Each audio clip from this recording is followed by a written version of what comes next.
So now Jack Beckman is going to try to get into this field. If he gets in, he will have to take down Jeff Arend.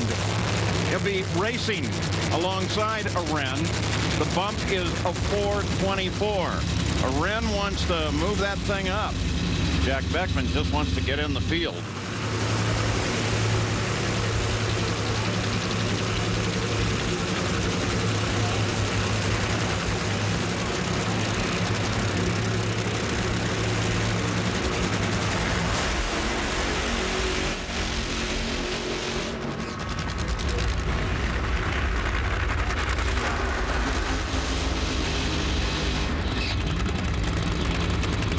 Boy, do we have some great onboard cameras for you.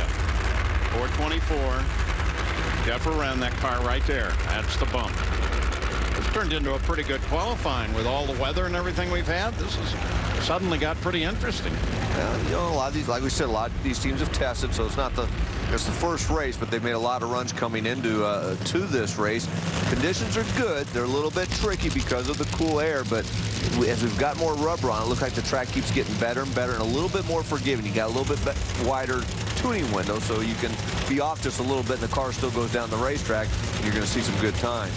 And as you can see, the way people are dressed out there, it's still pretty cool. That California sun has not warmed this day all that much. Air temperature at 56. Track is only at 72. Yeah, but it's a lot better than what we thought we might get when we got here this morning. It was really cold.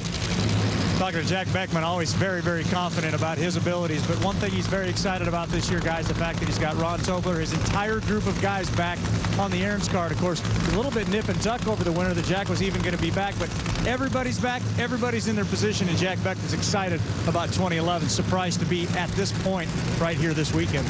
Yeah, that was a last-minute deal.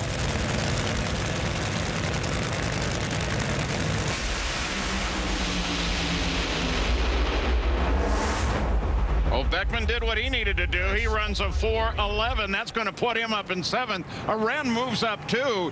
He is now in 14th for Beckman. That is a track record speed. 4:11, 3:13, a clutch dust is what we were looking for. I think I found it for you there. Well, you heard they said clutch dust was what they were looking for. That means they wanted to slip the clutch through the middle, make sure it wasn't too aggressive. You go on board with Jeff Arend. He was a little bit soft. 4:17 improved to his best time of the weekend, but I think they probably would have liked to have just a little bit more than that. Let's go to Gary Gerald. He's got Melanie. Well, Melanie, it's so hard. You get so fired up and you're so determined to make the first field of a brand new season. It doesn't work for you and your team. How do you handle that disappointment and maintain a focus going on to Gainesville? Well, the team's gone through a lot of changes this winter. I mean, we've got brand new Toyota bodies here, a lot of stuff that we've changed on the car.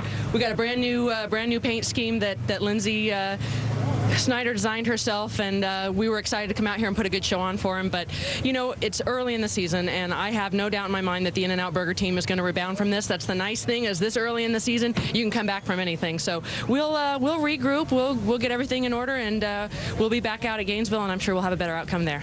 And I had my double-double Thursday night. Thank you very much. Yeah, go have a double-double. That'll lift your spirits.